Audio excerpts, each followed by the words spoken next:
All right, let's jump right in. Today we're tackling a really fascinating question. What happens when you put a 1400-year-old secret text right up against our most cutting-edge theories about the universe? We're going to explore a source that claims to have found some pretty startling parallels between the Quran and modern cosmology. So here's the big question, right? Can a book from the 7th century actually describe something like the Big Bang? An idea that we only figured out scientifically in the last 100 years or so. That is the central claim from the source we're unpacking today. So here's our game plan. First, we're going to look at the very beginning, the first moment. Then we'll get into this idea of an expanding creation. After that, we'll talk about the timeline for all this. And finally, we'll see where science and scripture might actually meet. Okay, first up, the first moment. Our source dives right into how the Quran talks about the very, very beginning of everything, what we now call the Big Bang. The whole argument really kicks off with this specific name for God found in the Quran, al-Badin, which translates to the originator. The source really emphasizes that this implies creation from absolute nothingness, with no blueprint or previous model. This idea of a single, unprecedented beginning is the first parallel it draws. And this is where it gets incredibly specific.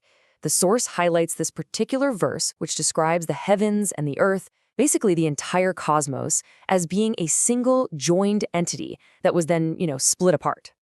Okay, so this is really the heart of the comparison our source is making. On one hand, you've got science calling it the primordial singularity, this single, infinitely dense point. And on the other, you have the Quranic term rock, a single, tightly fused, seamless entity. The argument here is that these aren't just similar ideas, they're describing the exact same thing. But it doesn't stop there. The source brings up another description where the early cosmos is called dukhan, an Arabic word that means smoke or gas. So we've gone from a single point to a smoky gaseous state. And this connects surprisingly well to modern cosmology. We now know the early universe wasn't clear. It was this incredibly hot, dense soup of plasma where light was basically trapped. The source argues that smoke is actually a pretty brilliant and accurate metaphor for that opaque primordial state. So the universe begins with this massive explosion. But what happened right after that?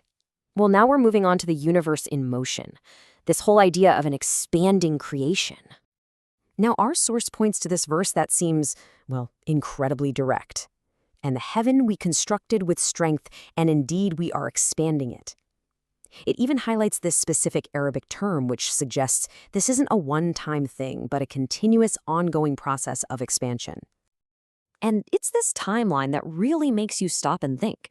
The verse dates back to around 622 AD, but the scientific proof? That didn't come until Edwin Hubble in 1929. That's a gap of almost 1,300 years.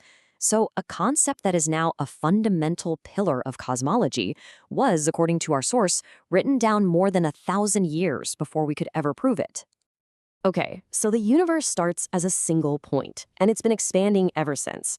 But how long did all that take? This brings us to the famous 6 days of creation, and our source has a really interesting interpretation of that. The absolute key here, according to the source, is the Arabic word yawn. Now, it can mean a regular 24-hour day, but it's also used to describe a really long period of time, like an era or an entire age. And that flexibility is pretty much everything for this argument. So if you interpret yawn as era instead of day, the whole meaning just transforms.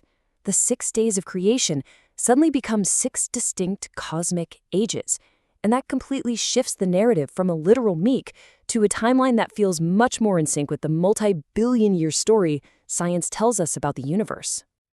And all of this brings us to our final piece of the puzzle. Science meets scripture. The source puts forward this idea that maybe these aren't two competing views at all, but just two different roads leading to the same truth.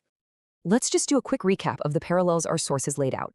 For the Big Bang singularity, we have Ratko, that joined entity. For the universe's early plasma state, we have Dukhan, or smoke. For the expanding universe, a pretty direct statement about expansion. And for the vast timeline of cosmic evolution, we have the 6 yan, or long eras of creation. So what's the big takeaway here, according to our source? Well, the argument is that science and the Quran aren't actually in conflict because they're not even trying to answer the same questions. Science is all about the how, the physical laws, the mechanics of the universe. But the Quran, in this interpretation, is focused on the who and the why, the creator behind those laws, and the purpose for it all. And that kind of leaves us with one final big thought to chew on.